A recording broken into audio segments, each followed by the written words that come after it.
Bom, boa tarde a todos. En primeiro lugar, agradezo a oportunidade a Nova Acrópole Lisboa de poder falar deste tema, que é un tema que eu gosto moito, embora non sou historiadora da arte, ni especialista en arte, nem nada disso. Mas penso que era unha boa oportunidade de, perto do Día Mundial da Arte, lembrar a necesidade que temos na sociedade que estamos a viver de chamar a atención para algúns conceitos non só da arte, como tamén sobre a beleza, porque nesa sociedade nosa há moita violencia, há moita frialdade, e a arte sempre foi unha ferramenta que serviu para transmitir a beleza e para pôr un bocadiño de beleza no mundo. Entón, agradezo esa oportunidade e quería tamén dizer que acho que é un tema difícil. Estaba a falar agora con unha alumna daqui da Nova Acrópole porque utilicei unha expresión onte española que diz: me metí en un jardín, que quer dizer, entré nun camiño moito complicado, porque o tema da arte e da beleza é moito subjetivo. A verdade é que poderíamos falar aquí moitas horas e certeza que teríamos opinións diferentes sobre o que é a arte, o que é a beleza, e talvez todos teñamos razón, porque afinal é subjetivo, é a nosa forma de pensar, é a nosa forma de ver as coisas, é o noso momento actual na vida, é o país onde estamos, a sociedade onde vivemos. Tudo iso son elementos que influencian na nosa visão da arte e tamén da beleza. Mas pronto, já estou cá nesse jardim, vou sair como mellor possa, mas quería dizer que me inspiré para esta conferencia na obra da segunda directora internacional da Nova Acrópole, a profesora Guzmán, que ela fez da súa vida unha obra de arte e ten moitos artigos e ten algunhas conferencias na internet onde ela fala da arte, do artista, do sentido da beleza. Entón, vou seguir un bocado o pensamento dela, que para alén de ser belo, é moito filosófico. E é o que facemos aquí nesta escola, non? Facemos filosofía. Entón, pronto, o que é arte? Outra expresión española, vamos a abrir este melón. O que é arte? Bom, como estaba a dizer, é difícil definir o que é arte, porque é unha percepción por veces subjetiva. Como dicía, o que para algunhas persoas é arte, para outras non. Eu aquí coloquei 3 exemplos de arte. Algúns poderán concordar con algunhas imagens e outros non. Mas as 3 son catalogadas como obras de arte, de grandes artistas até. Temos aquí a Fragua de Vulcano, de Velázquez, a señora que xora, acho que é de Picasso, e o David de Miguel Ángel. Entón, como dicía, é un tema bastante subjetivo. Há algúns autores que definen a arte segundo 2 factores.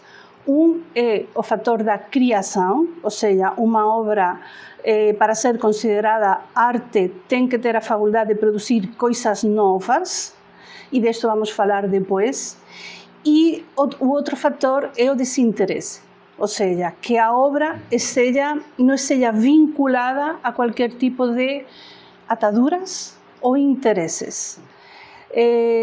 Sobre este último punto, eu acho que para mí é difícil desligar unha obra de arte de cualquier tipo de interese, porque o primeiro interese que aparece é o do artista, ou seja, o artista cría ou produz unha obra porque ten un interese en producir. O seja, se non tivese ese interese, non emplearía o seu tempo en facer iso. E, por outro lado, moitas das obras que hoje consideramos como grandes obras de arte foron encomendas. Ou seja, durante moito tempo, os artistas tiñan o que era un patrocinador, chamado mecenas, non sei se en portugués se diz mecenas tamén, que eran os que facían con que estas persoas se pudesen dedicar á arte e viver da súa arte. Entón, o facto de haber alguén que te encomende un cuadro tal, no caso da pintura, unha escultura tal, non quer dizer que tú depois non consigas atingir unha idea, un arquetipo e facer esa transición desde o mundo das ideas até o mundo da plasmación e conseguir criar ou plasmar esa idea nunha obra que a gente, de forma intuitiva, vai recoñecer como unha obra de arte. Aquí já estamos a falar dun elemento que ten moito a ver con a arte, a intuición, ou talvez máis con o artista, mas tamén con a arte. Entón, temos exemplos de mecenas, por exemplo, no Renacimento, Miguel Ángel era patrocinado pela familia Medici, Rafael tamén pintou algunhas das súas obras máis importantes sob o mecenazgo de dois papas de Roma. Goya, en España, foi o pintor oficial na corte do rei Carlos III. O pintor español tamén, Murillo, tamén conseguiu que a súa carreira artística descolase porque casou con unha sobrinha de unha personaxe importante da Inquisición. Entón, a través disso, recibiu moitas encomendas. E Velázquez, o propio Velázquez, foi o pintor do rei Felipe IV. O sea, esos son só algúns exemplos de como un artista pode ter un interese por detrás, mas ese interese non ten por que condicionar a cualidade da súa arte. Para a profesora Delia Steinberg, a arte é criación, imitación, recordación, expresión, catarsis e evolución. Iso tudo. Vamos ver agora un por un o que é cada coisa. A arte é criación. Bom, completamente original, non há nada que o ser humano posa dizer é completamente original, porque todo o que un artista consegue plasmar já existe no mundo arquetípico, no mundo das ideas. Ou seja, quando un artista consegue subtilizar-se, consegue elevar a súa consciência, elevar os seus sentimentos, as súas emoções e entrar em contacto com esse mundo arquetípico, ele está a ver nesse mundo arquetípico. Também não tira, como que se diz? Mérito, obrigada. Não tira mérito a ese traballo do artista, porque non todos os artistas conseguem facer esa ponte. Mas no sentido estricto, criar, non criamos nada, no fundo recriamos. Mas a verdade é que para nós, para os seres humanos, esa criación sí que existe, porque se ese artista non consegue facer esa ligación, esa ponte entre o mundo arquetípico e o mundo material, para nós a obra continúa sin existir. A obra existe no mundo arquetípico, mas nós non conseguimos acceder a ela. Por tanto, sí que existe unha criación e é novedosa e original por cuanto se apresenta pela primeira vez para nós.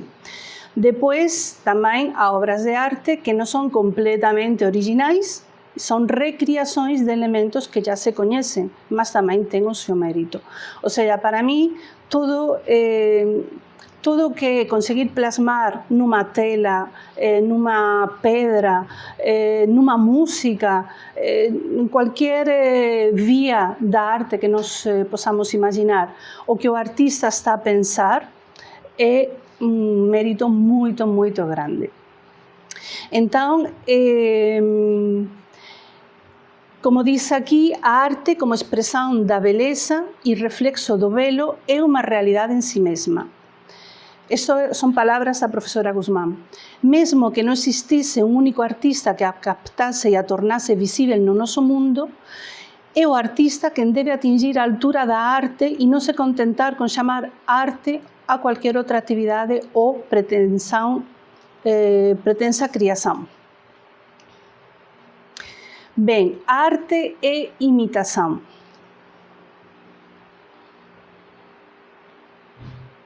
Isso também poderia ser polêmico. Há muitas pessoas e muitos autores que consideram que imitar não é arte. Por exemplo, há uma corrente artística na pintura que é pintar a natureza. Então, aí a criação, eu não sei se é a criação, mas a captação, certeza. Ou seja, não é fácil imitar e captar os arquétipos que há por trás do que a natureza nos oferece. Na natureza há arquétipos como a harmonia, como a própria beleza, como o arquétipo de integração. Na natureza está tudo integrado e nós não somos conscientes desse arquétipo, mas de alguma forma captamos isso, porque na natureza há muitas formas diferentes, muitas cores diferentes. É tudo como diferente, mas não há desagregação. Ou seja, há uma unidade por trás que unifica isso tudo. Unifica as formas, unifica os animais, unifica as cores. E se o artista é capaz de captar isso e plasmar isso na sua obra, isso vai chegar depois ao espectador. Portanto, evidentemente, para mim, há arte na imitação, porque o artista, novamente, tem que conseguir subtilizar a sua personalidade até o ponto de conseguir penetrar nesses mistérios da natureza e plasmar isso depois numa tela ou na arte que esteja a fazer. Então, diz a professora Délia, ben seja a arte imitação, ben seja da natureza viva ou daquelas ideias que não estão manifestas ao nosso redor, mas que a intuição pode aprender. Esta imitação não resta valor à arte, pelo contrário, acrescenta sobretudo quanto melhor imita e mais se aproxima dos arquétipos.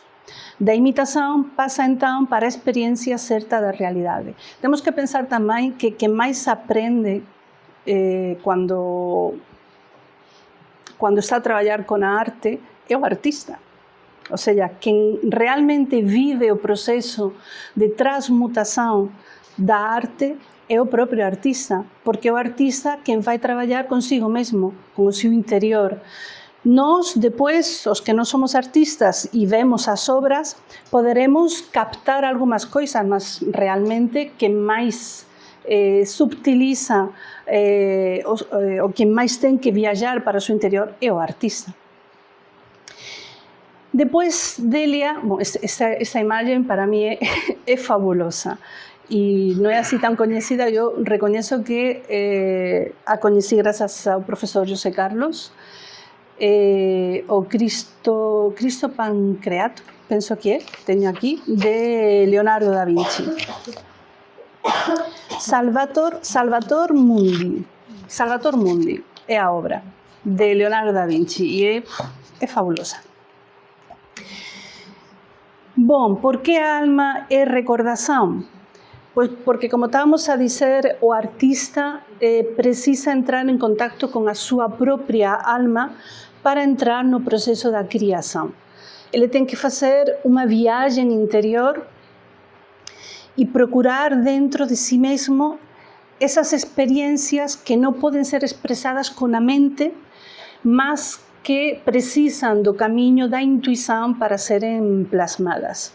São como chispas que aparecem, ideias, são como raios de intuição que vai fazer com que o artista tenha que seguir diferentes caminhos para conseguir plasmar essa intuição que teve. E eu acredito que isso deve ser muito difícil.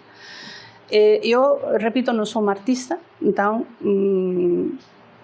pois non teño feito ese camiño, mas teño tido algunha experiencia, por exemplo, nas aulas de doutrina secreta que facemos aquí por veces na Nova Acrópole, de ter esa xispa, como ese raio de intuición que desaparece moito rápido, tamén teño que dizer, mas si posso dizer, é como un raio que, como unha centella que pasa e a xente capta, e non capta con a mente, ese é o problema, que a xente non capta con a mente e depois non consegue recriar.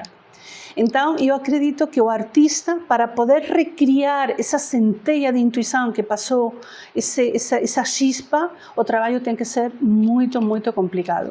A profesora Delia, acho que era Delia que dicía, cando falaba da intuición e da inspiración para un artista, dicía, nunha obra artística há un 90% de traballo e un 2% de inspiración. O sea, ten que haber moito traballo para depois conseguir ser rápido en captar, o sea, en imprimir esa captación que o artista teve. E cuanto máis coñecemento teña de si mesmo o artista, eu acredito que esta recordación, esas reminiscencias que Platón dicía que temos da nosa condición divina, debe ser máis fácil facer este proceso todo. Continuamos, porque a profesora Delia dicía tamén que a arte é expresión. Dice, a arte debe expresar o mellor do homem e o mellor que o homem recolle do universo onde está integrado. Sensações, sentimentos, ideas, intuições deberían ser refinados e considerados como degraus necesarios para comprender cada vez mellor os grandes misterios da alma e do mundo. Ou seja, vemos que aquí o artista, para facer arte, ten que facer un traballo interior. Ten que refinar as súas sensações, os seus sentimentos, as súas ideas, intuições, ou seja, debe tentar expresar o mellor da súa natureza en cuanto ser humano, o mellor da súa personalidade. A arte, nese sentido, debe ser ou debe servir para abrir portas e dar resposta, ser un impulso para que o artista e depois nós, ao contemplar a súa obra, sellamos cada vez mellores persoas. A idea tamén o que está detrás desta expresión é purificar. O artista debe facer un traballo de purificación e aprender a seleccionar o mellor de si mesmo e aprender a deixar de lado tudo o que non faz ao ser humano evoluir. Esa imagen que está aquí é un cuadro de Velázquez, é o Cristo, non sei se chamase o Cristo, si Cristo crucificado, que a verdade é que é unha obra fabulosa. Se alguén teve a oportunidade, está en el Prado, se alguén teve a oportunidade de estar á frente dela, é impresionante porque parece simples, mas a luz do cuadro emana da pele do Cristo. Ou seja, é un dos cuadros que eu gosto moito porque eu fiquei moito impresionada por isto. Ou seja, como é que ele consegue que esa luz, porque vean que o fundo é totalmente oscuro, mas o cuadro non dá imagen de oscuridão, dá imagen de luz, de luminosidade, e sai toda da pele, toda da pele dele. É impresionante, é moito bonito este cuadro. E nos remite este cuadro a idea de beleza e de armonía. Podemos non gostar da temática, porque as temáticas na arte son moito variadas, mas a beleza va máis alén das temáticas. O sea, a xente pode gostar máis ou menos unha temática, é unha temática religiosa, mas aí a arte, a cualquier coisa que traspasa a tela, que traspasa a temática da tela. A profesora Delia dicía tamén que a arte é catarsis. já estamos a falar um bocado desta catarsis. Estamos a dizer que o artista, quando temos falado da expressão, tem que fazer uma limpeza interna, uma viagem interna, tem que aprofundar na sua psique e escolher o melhor dela, deixando de lado tudo que não seja útil para o próprio crescimento do artista. O processo final é o processo de criação, é como uma catarsis. Não sei se alguma vez alguém teve a experiência de criar algo. É quase como um parto. Desculpem a expressão, mas é quase como um parto. Eu volto a dizer, eu não sou artista, mas gosto de escrever. E quando a gente está a tentar plasmar uma ideia, no meu caso, na escrita, a gente está como dentro do caos, está como nesse jardim que eu falava no início. Ou seja, há um processo de ter que sair desse caos para conseguir dizer o que tens na tua cabeça, que não consegues com as palavras, no caso da escrita, não é?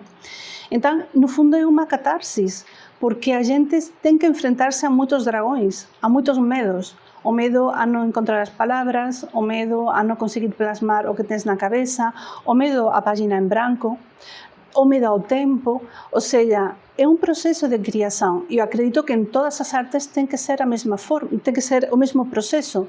No início há como um caos e tu, dentro desse caos, tens que conseguir nadar no meio desse caos e escolher o melhor para dizer o que queres dizer. Então é uma catarsis, claro que sim, é uma catarsis onde, se finalmente a gente consegue plasmar, o artista sai vitorioso.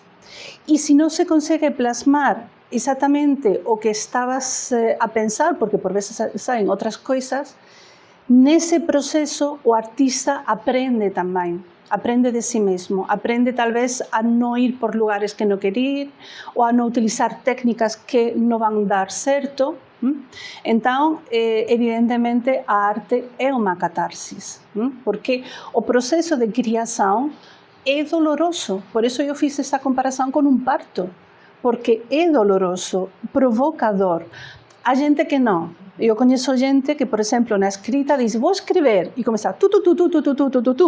Mas normalmente não é assim. Normalmente é, vou escrever uma linha, uma palavra, apago, volto a escrever, e esse processo todo é doloroso, porque estás a sentir a tensão dentro de ti. Ou mesmo quando temos que fazer uma apresentação, ou dar uma aula, podemos fazer arte disso também. Ou seja, todo o processo criativo não deixa de ser doloroso. Por isso é uma catarsis para o artista.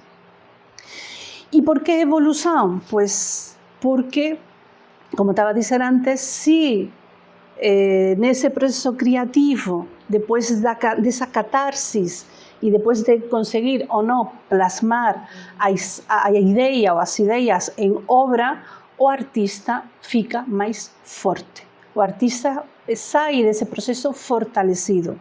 E isso para ele é um passo evolutivo. Como dizia antes, o artista tem que superar provas nesse processo, tem que enfrentar dragões. Quando o artista se entrega, digamos, a esse processo criativo, abre os seus sentidos à natureza.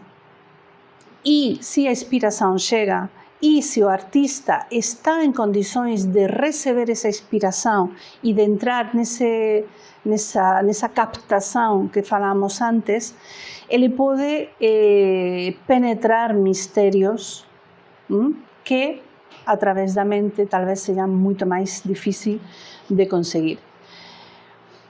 Diz a professora Adélia, a arte é evolução porque aspira a entrar em sintonia com as leis universais.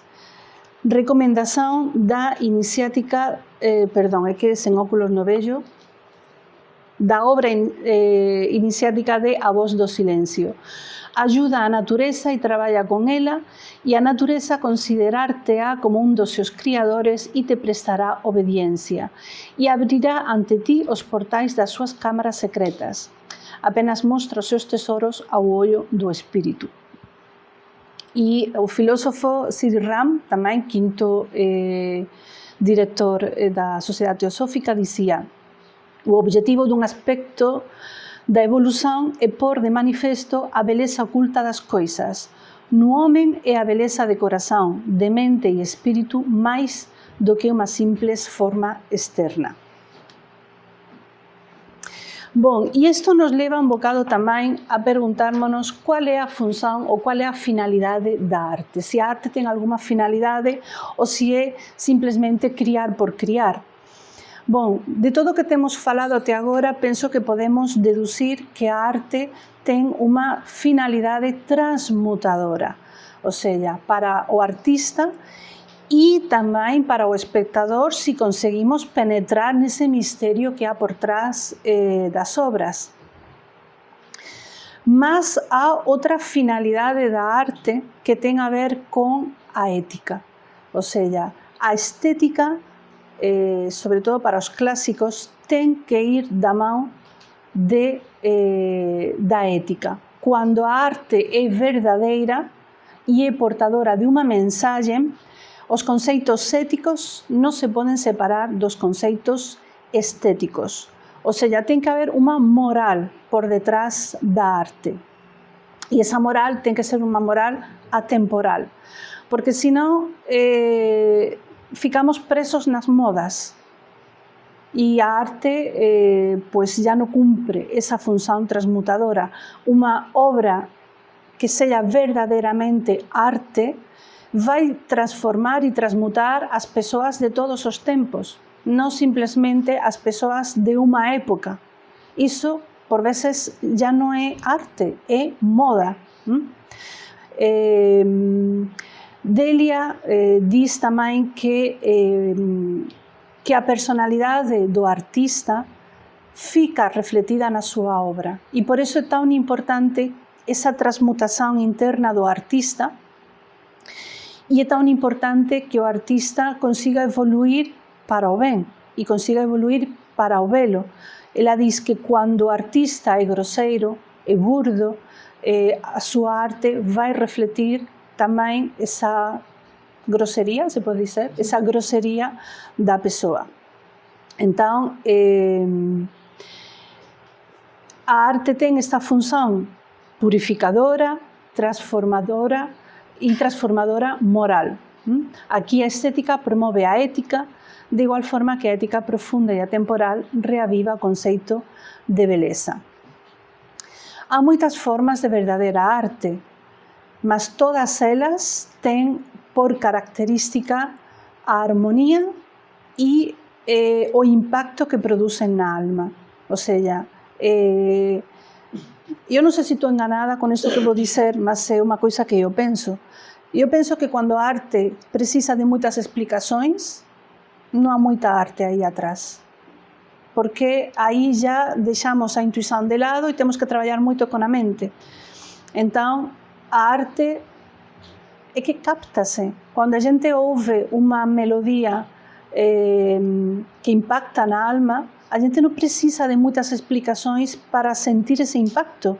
Igual que con a pintura ou con a escultura. É o que dixía antes, cando a gente fica, eu pelo menos cando fico á frente deste Cristo de Velázquez, eu fico impactada e non percebo moito de arte, mas fico impactada. Então, ese impacto de onde que ven? Non preciso moito raciocinio. Depois, os historiadores da arte explicarán os contextos, a vida do artista, as técnicas pictóricas que se utilizaron, mas eu, sin saber tudo iso, sinto que lá há cualquier coisa que impacta na miña alma. Mas, insisto, eu non sei se estou certa ou non estou certa. Isto é unha coisa que eu penso. Que a verdadeira arte non precisa de moitas explicações. É un impacto na nosa alma que nós non conseguimos explicar, mas que sentimos e que, en certo modo, nos faz acordar para outras realidades. Bom, ia contar uma história, mas vou ir mais à frente e conto depois. Vamos ver aqui algumas frases em relação com a função da arte. Escolhi 3, a verdade é que tinha muitas, mas pensei, como isso não pode durar muito, vou escolher só 3, mas há muitíssimas. Há um livro que acho que não está traduzido ao português, de um membro da Nova Acrópole en España, que chama-se, precisamente o livro chama-se Arte e Beleza. E o livro, praticamente a metade do livro, são tudo citações de diferentes artistas, filósofos, historiadores da arte em relação com a arte. Digo por se alguém quer estar interessado. Então, aqui temos 3 frases, 3 ideias. O primeiro é da professora Guzmán, diz: a característica da arte debe ser o seu conteúdo trascendente que, en lugar de conducir o homem para o vulgar e o cotidiano, o ajude a elevar-se até o belo em si mesmo. E acho esta ideia fantástica, porque, como dizia no início, hoje em dia, infelizmente, parece que vivemos num culto à fealdade. As coisas feias e as coisas que não são bonitas, ou seja, que até que quando a gente vê, diz: Deus santo, o que é isto? Eu sempre lembro, e depois vou pôr a imagem, há uma estátua, uma escultura na minha terra, eu sou de Córdoba, em Espanha, Ángeles, se calhar viu alguma vez, a escultura é horrível e está num dos passeios mais importantes da cidade. Não sei se lembras, o homem com a criança da mão. A estátua, o que quer simbolizar é o presente e o futuro da cidade. Mas eu só vejo um homem que parece um macaco, depois vocês vão ver.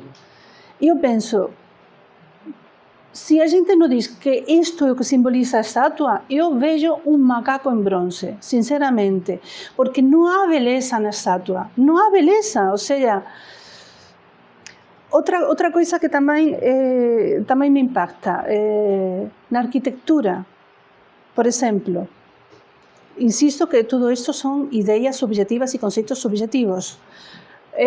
Na minha cidade também há uma avenida que para quem entra do sul é uma avenida lindíssima, toda cheia de jardins, larga, é fabulosa. E no fundo, desde sempre havia um hotel muito antigo com linhas clássicas. Um hotel que eu não me lembro de que altura seria o hotel, eu vi aquilo desde que eu era criança, mas eram linhas clássicas, podéis imaginar, pues, não sei, uma coisa greco-romana, linhas clássicas, branco, lindíssimo. Eu não sei porquê, entrou essa moda dos materiais em ferro, enferrujados, e em plena avenida da cidade deitaram abaixo aquele hotel que era muito bonito e fizeram um hotel enferrujado. Não estou a exagerar, Ángeles pode dizer que ela conhece. E eu dizia, Deus santo, a gente que vem à cidade, o primeiro que vê é isso. Não faz sentido nenhum, porque não é bonito. Não estou criticando o material, estou criticando. E posso pôr mais exemplos. Em Almada temos algumas esculturas que porque a gente diz o que são, porque, pronto, até depois vou mostrar, há uma escultura em Vila Nova de Poiares, onde a Nova Acrópole tem o Centro Nacional, que eu sempre que passava por lá pensei, olha, devem ter alguma relação com a Suíça, porque tem feito uma escultura com canivetes suíços. Eu sempre pensava isso, o professor também, sempre pensávamos isso. São anjos. São anjos. Depois a história que há por trás é lindíssima, mas eu sempre penso, que pena, a história tão bonita que há por trás, e o que a gente vê, agora, claro, agora já vejo anjo, porque a gente já diz que é o anjo, mas se a gente não diz que aqueles são anjos, eu vejo canivetes suíços. Então, insisto, isto para mim é para pensar, ou seja, se o primeiro que nós vemos de uma obra não é beleza, não é...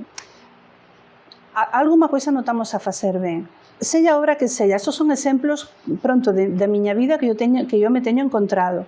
A xente pode gostar máis ou pode gostar menos, mas a arte ten que servir a beleza. Ou seja, sempre foi un binomio, un conjunto que foi da mão. Insisto, podes gostar máis ou menos da temática.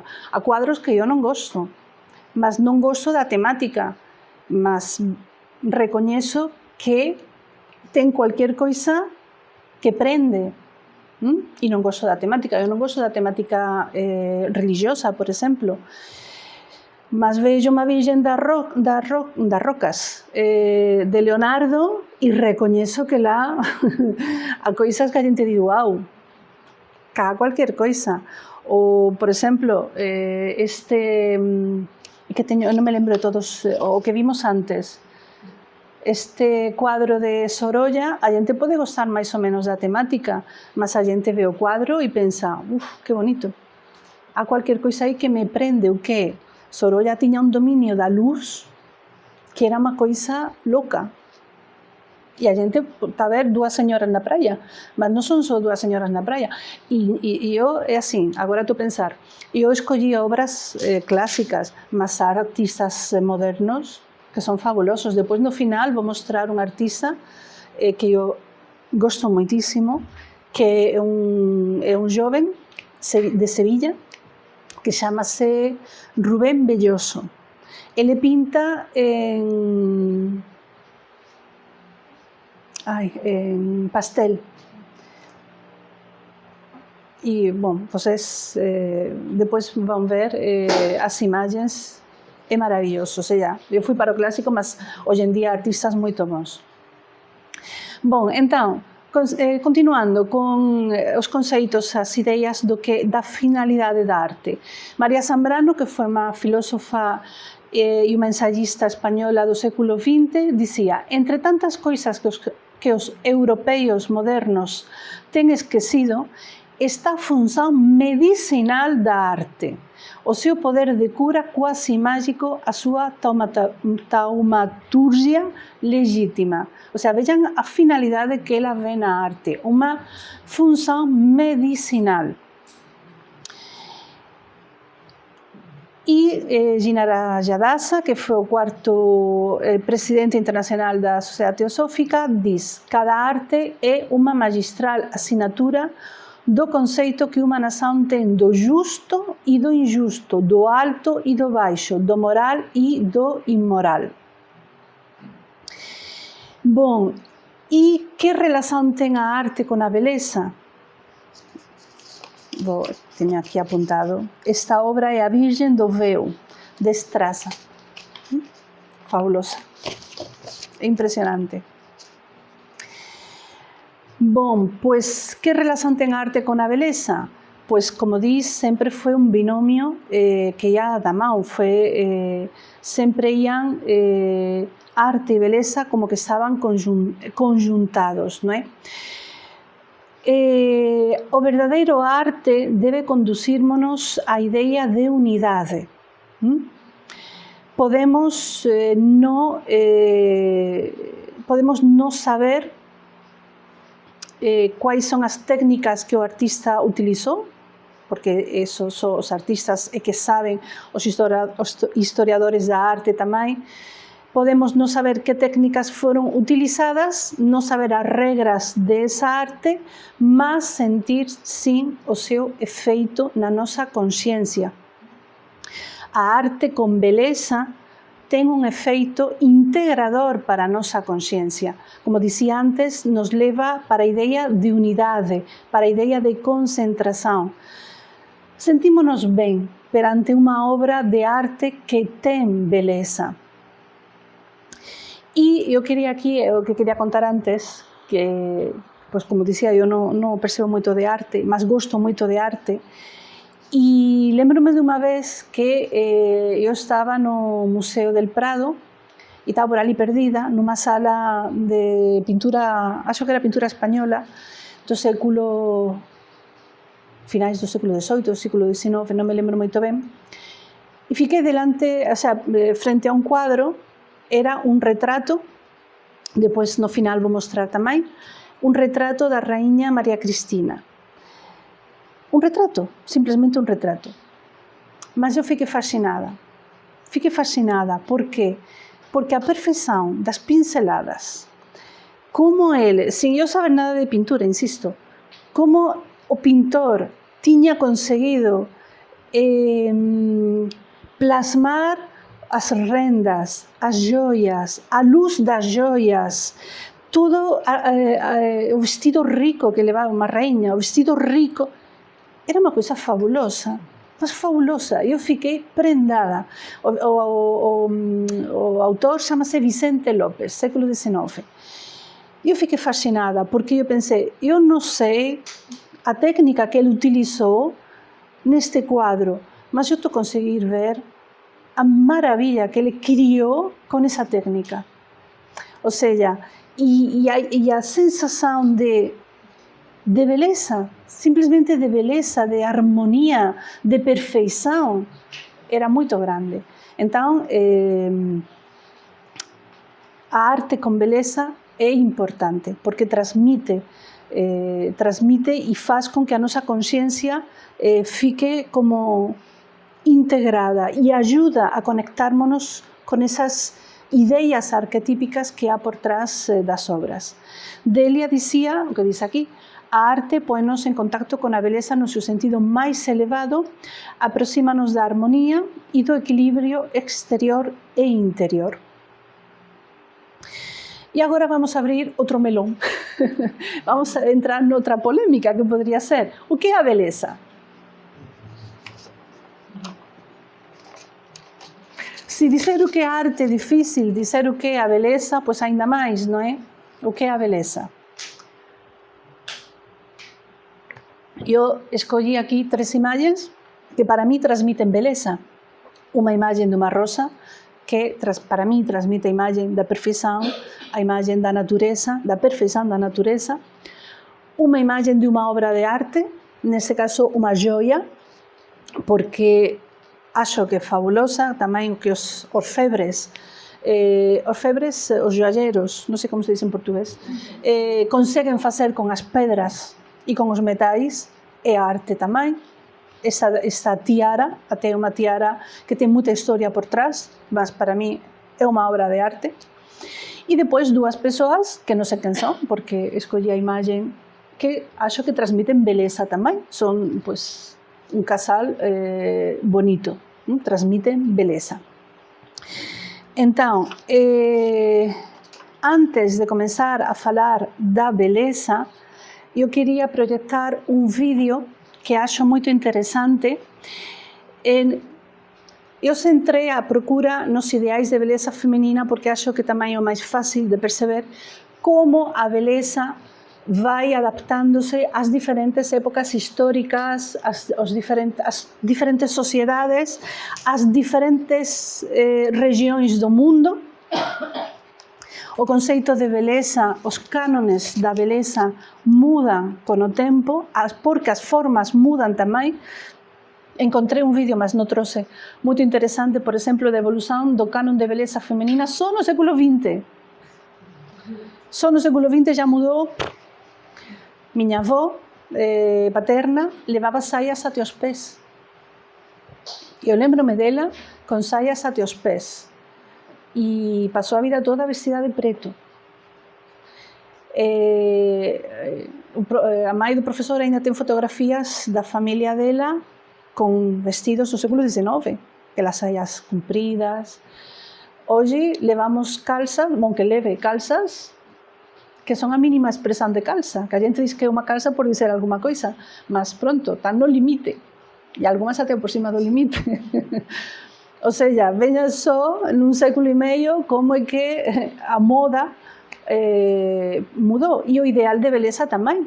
Se nós vemos as pinturas de Rubens, por exemplo, ou, se melhor, se queremos fazer uma procura do ideal de beleza feminina na pintura, por exemplo, pois desde a pré-história até agora, também tem mudado muito. Temos desde formas mais fortes e que simbolizaban a fertilidade, depois pasamos por unha figura no Renacimento moito magriña, moito esquelética, depois voltamos ás formas máis rotundas, depois vamos á extrema delgadez, se pode dizer?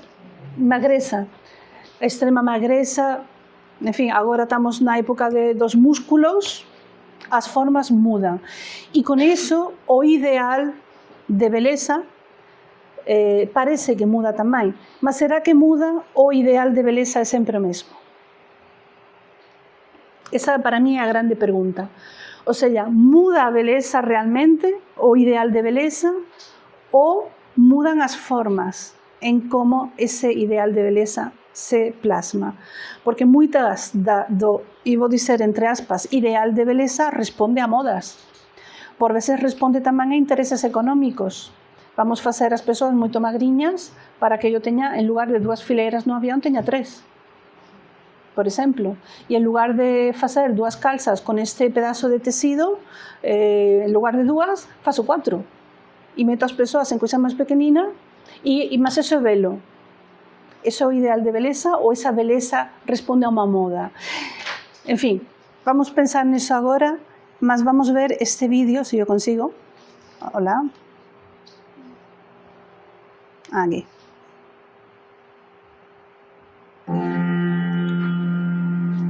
Está en español, peço desculpa.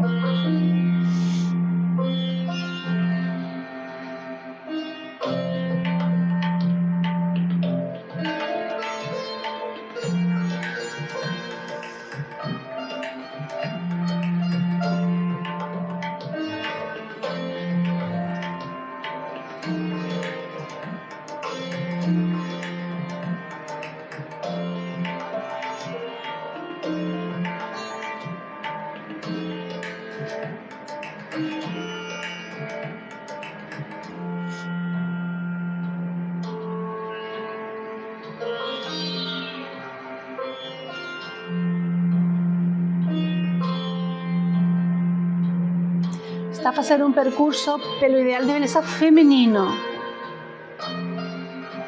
en diferentes épocas e culturas.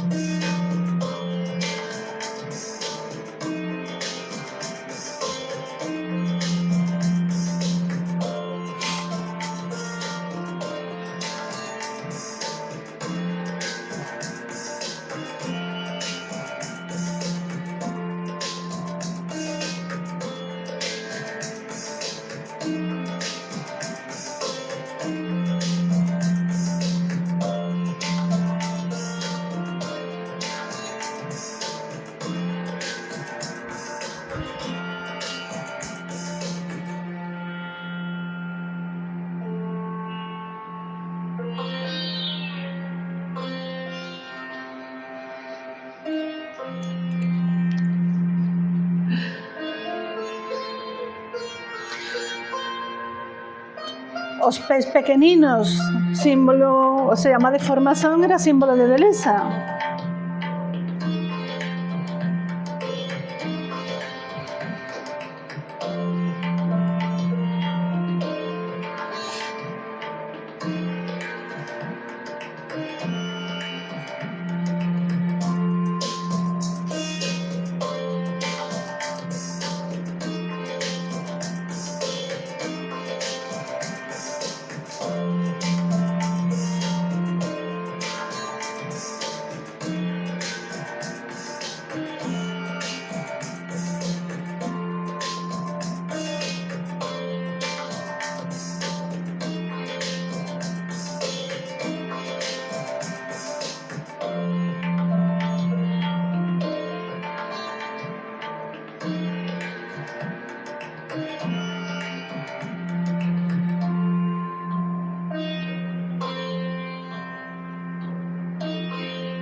por aquí. Entón, estamos a ver que a beleza é un conceito que é moito subjetivo, é moito relativo, depende de moitos factores. Eu, por exemplo, aquí trouxe 4 imagens que poderían simbolizar tamén a beleza. Alguén podería dizer pues, que este cuadro de Dalí non é belo. Eu vejo alguma beleza nele. É que eu de Dalí até gosto un bocadinho. Mas a xente que podería dizer que non, a xente que dirá que é moito bonito. O Kandinsky, pues a xente pode dizer, pois eu para mí iso non é belo, e outra xente pode dizer, pois sí, para mí é belo. Os nenúfares de Monet, ou un cristal de gelo. Estamos a dizer que a beleza é relativa. Entón, qual é a verdadeira beleza? A profesora Delia diz que temos que procurar unha beleza verdadeira que, a pesar de non poder ser definida, pelo menos seja captada por todos e perdure a través dos tempos. Unha beleza atemporal e arquetípica, un modelo que cause sempre admiración e desejo de se unir con a armonía que emana. Ou seja, será que a beleza, igual que a arte, ten que impactar tamén na nosa alma de alguma maneira? A profesora Delia diz tamén que a beleza é captada instantaneamente cando a consciencia está tranquila e cando non está condicionada pelas circunstancias nem pelas opinións. Ou seja, cando conseguimos ver o que está por trás das formas. É verdade que as formas ajudan a expresar a beleza, mas temos, penso, que concordar en que máis alén das formas a beleza, e que a beleza que hai máis alén desas formas é a que nos captamos. Entón, temos que procurar, se estamos, digamos, en pos desa beleza atemporal e arquetípica, procurar unha beleza interior e unha beleza tamén exterior, ou mellor, diferenciar entre unha beleza interior e unha beleza exterior. Bom, esas imagens penso que non precisan de apresentación. Temos aquí un diseño de Leonardo da Vinci, a Gioconda, que para a xente que acha que a Gioconda é a obra prima de toda a arte, e para mí non. Vejanla, eso, por isso está a dizer, é unha questão de opinións. E un cuadro dun artista portugués, que imagino que todos coñecen, que é Enrique Medina, que é fabuloso, non sei por que a xente non coñece máis, porque é moito bon pintor. Entón, beleza exterior. Aquí as señoras me van dar a razón. Non precisamos... é Paul Newman, na súa juventude.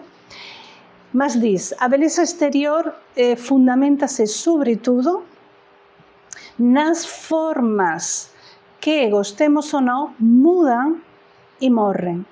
Eu aquí faço unha reflexión, e é que nós estamos a falar de que as formas mudan segundo a época e segundo o país ou a región onde estejamos. Mas é que a nosa forma física muda ao longo da vida. O sea, nós non temos a mesma forma física que cando nacemos. Primeiro, cando nacemos éramos bebés, pequeninos, e a nosa forma era redondeada, fofiña. Esa forma muda con o tempo, só que non temos consciencia diso porque nos habituamos a nosa forma. Mas cando vamos facendo anos e vamos envellecendo, a nosa forma física tamén muda. Ficamos sen cabelo, ficamos máis magros, ficamos máis gordos, máis altos ou máis baixos, máis baixos sí, máis altos. Chegamos a ter unha determinada altura, já non pasamos, mas depois comezamos a ficar máis baixos. Non sei se saben. Pois se non saben, eu digo, a xente con a idade comeza a diminuir outra vez. Entón, a nosa forma física non é perdurável, muda, ou seja, non só muda con as modas, é que muda con o tempo. Entón, non podemos valorizar a beleza simplesmente pela forma física, porque e se temos un accidente, por exemplo? A gente diz, mas eu me cuido, ok, mas e se tens un accidente? Por exemplo, e a tua forma física muda, já non és belo. Tu baseas só o teu conceito de beleza na tua forma física. Eu ia contar unha coisa un bocado engraçada. O sobrinho do profesor, que esteve aquí há 2 semanas a dar unha conferencia, ele está a viver na India e ele lá é exótico, porque é louro alto e ten os ollos azuis, mas ele sente-se como un macaco por veces, porque a gente quer tirar fotografías con ele como se fosse unha coisa. Ou seja, para que vejamos tamén que o conceito de beleza pode mudar tamén de un sitio a outro. Então, beleza interior. Bom, antes queria dizer tamén, eu estava a falar das formas na beleza exterior. Hoxe en día estamos a cometer o erro de basear a beleza ou de ligar o conceito de beleza á juventude. Ou seja, somos belos enquanto somos jovens, mas iso é un erro, porque igual que a forma física muda, a idade tamén, se temos saúde e vivemos, muda tamén. Entón, non podemos pensar que o noso conceito, a nosa beleza está ligada única e exclusivamente á nosa juventude, porque a juventude na vida dunha persoa é un suspiro. Há un poeta español, que non me lembro o nome, que tiña un verso que dicía: juventude, divino tesoro, te vas para non voltar. E continuaba, mas eso ya non me lembro. Entón, a beleza interior é máis duradoura. A beleza interior, como dice a profesora Delia, bom, primeiro, esa frase de Einstein acho fantástica. A beleza reside no corazón de quen a contempla. Ou seja, tamén por iso é moito subjetiva, non é? E a profesora Delia diz, a beleza interior pode ser subjetiva, e é, mas é capaz de encontrar a esencia de todas as coisas cando se procuran elementos permanentes máis alén das formas. Para iso temos que utilizar un estilo especial de ver, ouvir e de perceber en geral. Ou seja, temos que utilizar un sentido que non ten a ver con os sentidos físicos, é un sentido que ten a ver con nosa percepción interna. E vou acelerar un bocado, porque estou moito lenta. Eu trouxe un texto tamén de Plotino que fala sobre a beleza interior. Non vou comentar, simplesmente vou ler, está ben? Porque acho que é moito bonito e fala desto que estamos a falar. Diz, como veremos esta inmensa beleza que de alguma forma permanece no interior dos santuarios e non avanza para fora para ser vista pelos profanos. Que aquele que puder ir e seguila na súa intimidade abandone a visão dos seus ollos e non se volte para o brillo dos corpos que antes admiraba. Pois se vemos as belezas corporais, non debemos correr na súa dirección, mas saber que son imagens, trazos, sombras, e que debemos fugir en dirección àquela beleza de que son imagens. O que ve entón ese ollo interior? Desde o seu despertar non consegue ver claramente objetos brillantes. Debemos habituar a propia alma a ver primeiro as belas ocupações, depois as belas obras, non as executadas pelas artes, mas as dos homes de ben. Está a ligar aquí a beleza con o ben, con a moral. Depois debemos ver a alma daqueles que executan belas obras. Como podemos ver esta beleza da alma boa? Volte a si mesmo e veja. Se ainda non ve beleza en si mesmo, faça como o escultor de unha estatua que precisa de ser bela. Ele remove o superfluo, endireita o que é oblicuo, limpa o que é oscuro para o tornar brillante e non cese de esculpir a súa propia estatua até que o esplendor divino da virtude se manifeste, até que veja a temperanza sentada no seu trono sagrado. Ou seja, que está a dizer aquí Plotino? Pois que para conseguir ver a beleza temos que transmutarnos interiormente e procurar esa beleza dentro de nós mesmos. Bom, estamos a falar dun sentido interno para conseguir ver a beleza, e o que pretendemos, eu vou avanzar un bocadiño, o que pretendemos con esta función da beleza é dignificar o ser humano a través dos seus pensamentos, dos seus sentimentos, a través da beleza, do equilibrio, da armonía. A beleza interior é difícil de definir, igualmente, mas podemos ver ela a través do que produce en nós, ou seja, do que provoca en nós. Simpatía, inteligencia, elegancia, encanto. Ou seja, eso que normalmente a gente diz, non sei o que ten algo, ten cualquier coisa. Esta persoa ten cualquier coisa que emana beleza.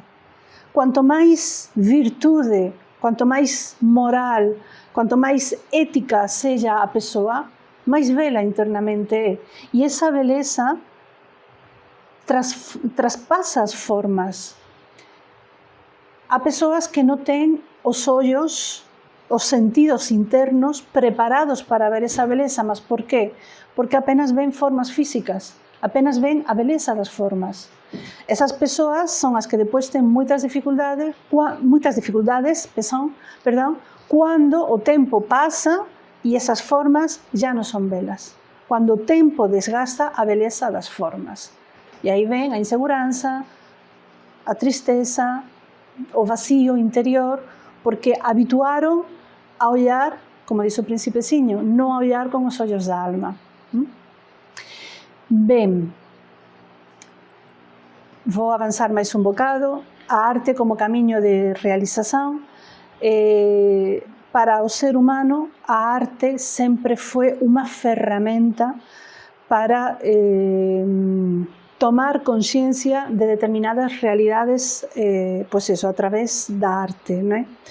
A arte foi unha ferramenta para o ser humano poder evoluir e viver experiencias.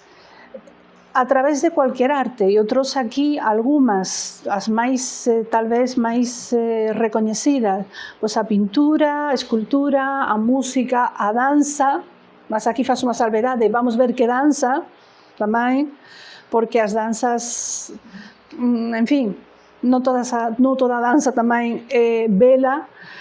A oratoria é unha arte tamén. Há persoas que conseguen facer discursos maravillosos, a arte da palabra, que é unha arte tamén, desde o meu punto de vista, con duplo gume, ou seja, como unha espada de duplo gume, ou seja, a oratoria pode encantar, pode abrir